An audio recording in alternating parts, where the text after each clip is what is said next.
السلام علیکم۔ 8 خوش قسمت لوگ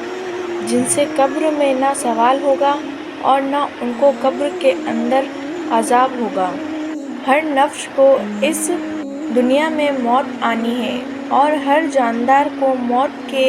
آغوش میں جانا ہے۔ روزانہ دنیا بھر میں لاکھوں لوگ انتقال کرتے ہیں جس کا تعلق مختلف مذاہب اور ادیان سے ہوتا ہے، مگر بالخصوص اسلام اور بالعموم دنیا کے تمام بڑے مذاہب میں مردوں کو قبر میں دفن کیا جاتا ہے۔ اسلام کے عقیدے اور نظریے کے مطابق قبر میں مردے سے فرشتے سوال کرتے ہیں، اور آج ہمارے ویڈیو کا موضوع ہے کہ وہ کون سے لوگ ہیں جن سے قبر میں سوال ہی نہیں ہوگا،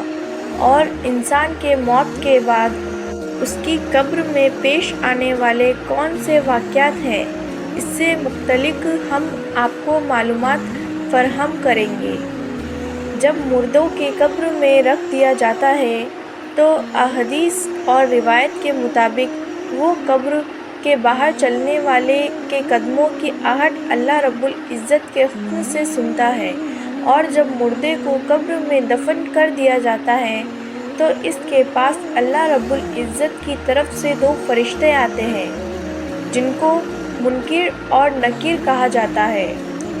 اس کو بیٹھا کر فرشتے 3 سوالات کرتے ہیں کہ تیرا رب کون ہے، تیرا دین کون سا ہے اور تیرا نبی کون ہے، اور جو بندہ اس کے درست جوابات دیتا ہے تو اس کو جنت کی طرف سے ایک کھڑکی کھول دی جاتی ہے،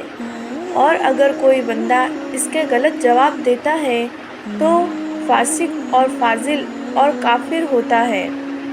وہ اس کا غلط جواب دیتا ہے اور پھر جہنم کی طرف سے ایک کھڑکی کھول دی جاتی ہے۔ لیکن ہم آج آپ کو بتائیں گے کہ ایسے خوش نصیب لوگ کون ہیں کہ جن سے سوال ہی نہیں ہوتا اور نہ ان کو قبر میں عذاب ہوتا ہے، نہ سوال ہوتا ہے نہ جواب ہوتا ہے۔ وہ 8 لوگ ہیں۔ ان میں سے نمبر 1 شہید، وہ شخص جو اللہ رب العزت کی راہ میں جام شہادت نوش کرتا ہے۔ اسلامی ملک کی سرحدوں میں حفاظت کرنے والا اور اپنے وطن کے دفاع میں اپنی جان قربان کر دینے والا شہادت کی مرتبے پر فائز ہوتا ہے۔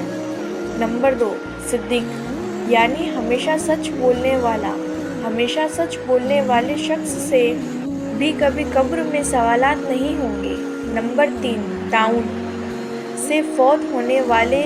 جاکب طاعون کے زمانے میں اس کے علاوہ کسی دوسرے مرض سے فوت ہونے والا ہو، جب وہ اس پر صبر اور ثواب کی امید رکھنے والا ہو، یعنی طاعون سے فوت ہونے والا اور طاعون کے زمانے میں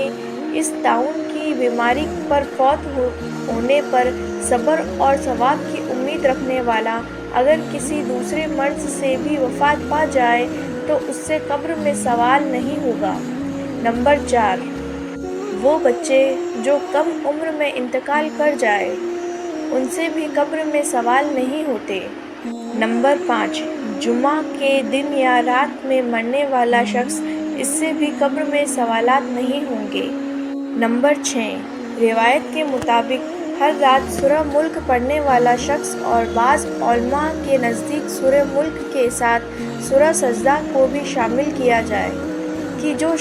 شخص ہر رات سورہ ملک اور سورہ سجدہ کو پڑھے گا قبر میں اس سے سوال نہیں کیا جائے گا۔ نمبر 7 جو شخص کسی بیماری میں سورہ اخلاص یعنی قل هو اللہ احد سورت کی ورد رکھے، اس کو بار بار پڑھے گا اور اسی مرض میں یہ بندہ فوت ہو جائے تو اس سے بھی قبر میں سوال نہیں ہوگا۔ نمبر 8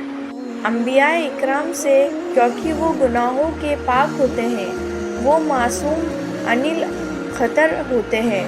اس لیے انبیاء اکرام سے بھی قبروں میں سوال نہیں ہوگا۔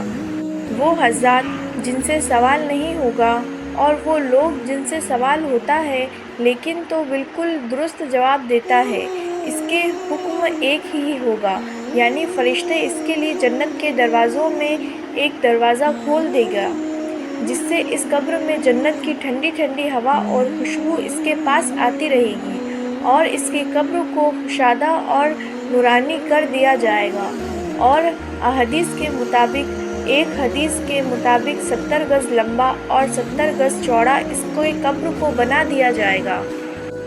اور ایک دوسری روایت کے مطابق جہاں تک انسان کی نظر پہنچتی ہو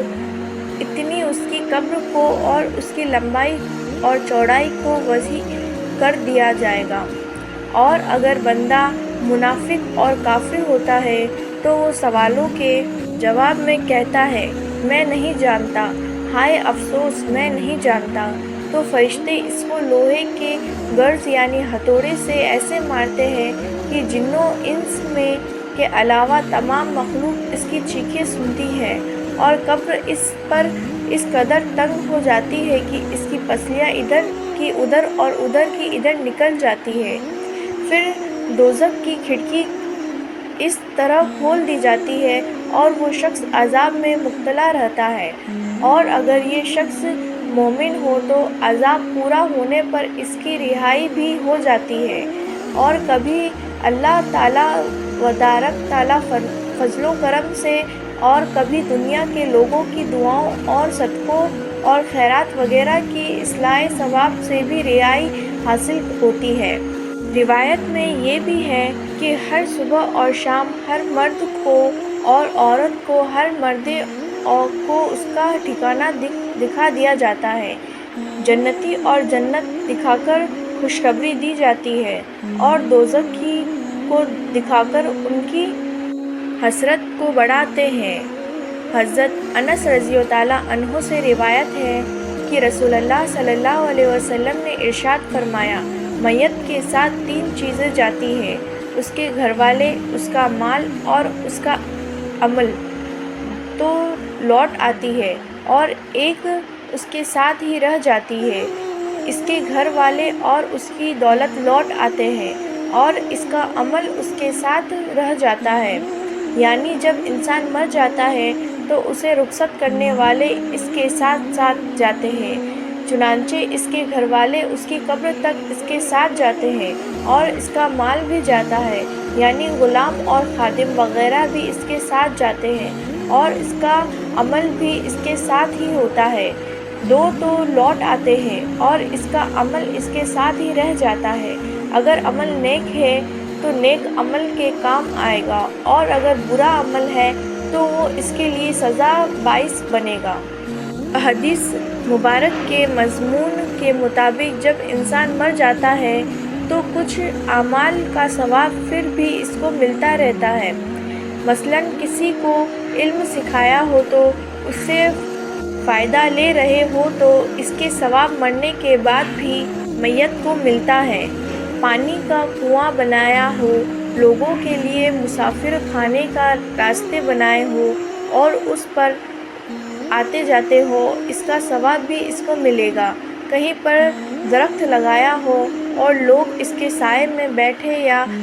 اس کے پھل وغیرہ کے فائدے اٹھائے تو اس کا فائدہ بھی میت کو پہنچتا ہے۔ مسجد بنوائی یا قرآن مجید کسی کو پڑھایا ہو یا دیا ہو، اپنے پیچھے نیک اولاد چھوڑی ہو تو ان سب پر اصلاح ثواب اور نیک اعمال سے میت کو فائدہ ہوتا ہے۔ اللہ تبارک تعالیٰ ہمیں نیک اور صالح بنائے، ہماری اولادوں کو نیک بنائے، تاکہ اپنے والدین اور بڑوں کی دعاؤں کی مغفرت کرتی رہے، اور ہمیں بھی توفیق دے کہ ہم اپنے بڑوں کی دعاؤں اور مغفرت مانگیں۔ اللہ تبارک تعالیٰ ہمیں اور آپ سب کو جنت الفردوس میں اعلیٰ سے اعلیٰ مقام عطا فرمائے، آمین یا رب العالمین۔ السلام علیکم۔ اگر آپ کو یہ واقعہ پسند آیا تو پلیز سبسکرائب کیجیے اور لائک کیجیے اور زیادہ سے زیادہ شیئر کیجیے۔